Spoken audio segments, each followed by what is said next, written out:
Okay, if you haven't guessed by me taking the time to rearrange the classroom, you have time that way, unfortunately. My presentation is going to be just a little bit different. I hope that you've enjoyed all of the other excellent presentations that have gone on. Mine has a bit more drama, it has more circus, it has funny voices, it has bits of postmodernism, maybe it's really hard to tell sometimes. It has a camera. Oh, my hair looks good. Sometimes it sticks up. It has prizes. You, ma'am. Yes. Would you like chocolate? Yes. Congratulations! You're a winner! You, sir! Would you like some chocolate? Don't care, you're still a winner! Of course he's a winner! Matter of fact, everyone's a winner. Would you mind passing this along? Now, besides just chewing scenery for about 10 minutes, I'd like to tell you about Virginia Woolf's To the Lighthouse. I'll even tell you my personal feelings on it. I think it's rather good, but it took me a second reading to get there. Even as an English major, I'm not ashamed to say that the first time I read through it, I just threw it across my living room. Yeah, just whoosh, right across my coffee table. Now, what vexed me so about this novel? What really bothered me? I'll tell you. I have 9 minutes to do that. Free and direct discourse. Wait, what's that? I forgot about it. It's okay, don't worry about it. Free and direct discourse is an art of technique. It's a way for the author to tell you what's going on inside the book. There's a couple of different ways to define it. I'm going to define it as really annoying to the reader. Ordinarily, in something that looks like third person, like what we have in The Lighthouse, we have a faceless, nameless, hopefully unbiased and reliable narrator who just jumps ahead and explains physical things that are happening, maybe what people are saying, perhaps what people are thinking. What actually happens in The Lighthouse is that we have this faceless, nameless, telepathic invader who steals thoughts from people and never lets you know where the thoughts are coming from. And that really kind of bothers me. And I'm not sure if things got quite to the point with you as they did with me, but this one sentence, and I will reiterate that it's one sentence, annoyed the hell out of me.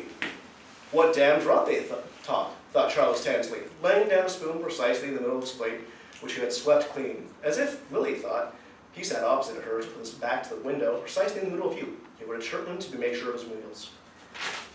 Now, is that Charles, then the telepathic invader, then Lily? Or is it Lily thinking about what's on Charles's mind, and then the telepathic invader, and then what Lily's actually thinking? Or is it Charles, then the narrator, then what Charles is thinking about Lily? Or is the whole damn thing the narrator? Case 1. What damned rot they talk, thought Charles Tansley, laying down his spoon precisely. Case 2. What damned rot they talk, thought Charles Tansley, laying down his spoon precisely in the middle. Case 3. What damned rot they talk, thought Charles Tansley, laying down his spoon. Assuming that any of the 54 words in that sentence can be read by any of the 3 potential speakers, we have 3 to the 54th power ways to read that sentence. I put that into a calculator and it cried. 58 billion quadrillion ways to read that sentence.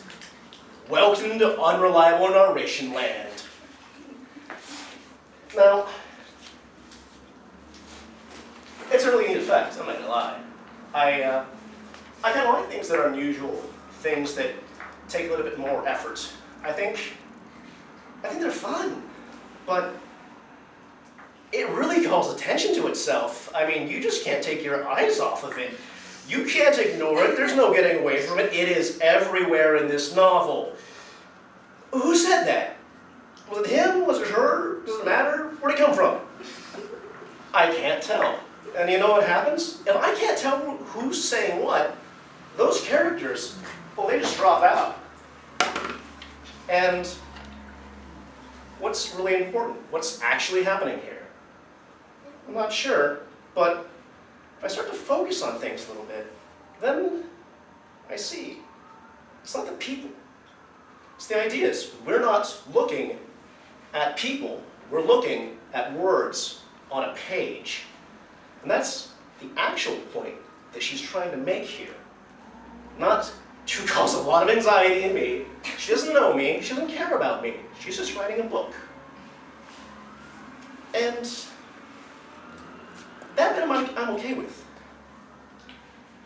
But there's a second bit. Of course there is. There always is. The Lighthouse is less about overcoming problems than it is about surviving them.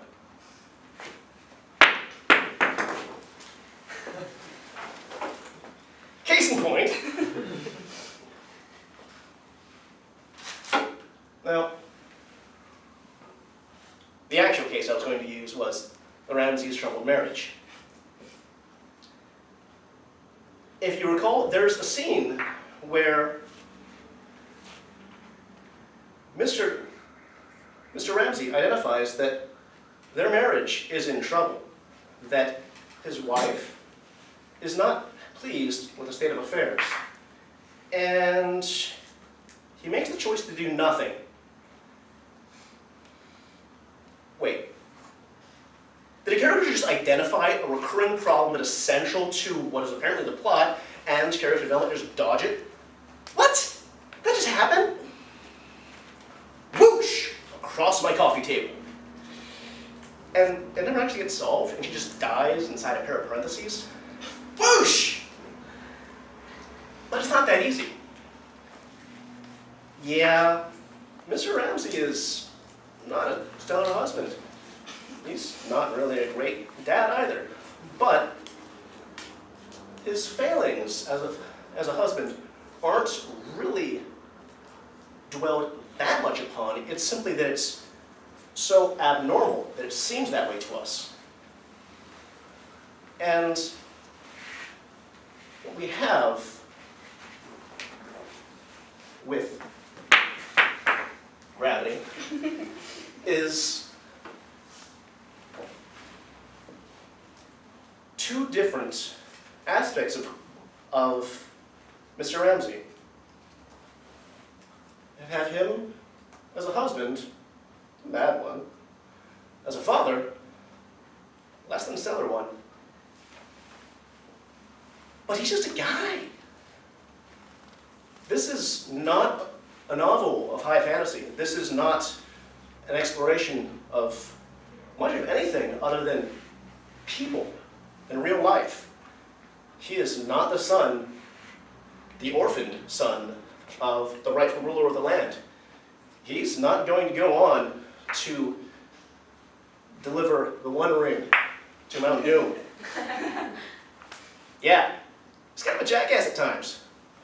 So am I. I don't know you guys that well, but at times you're probably jackasses too.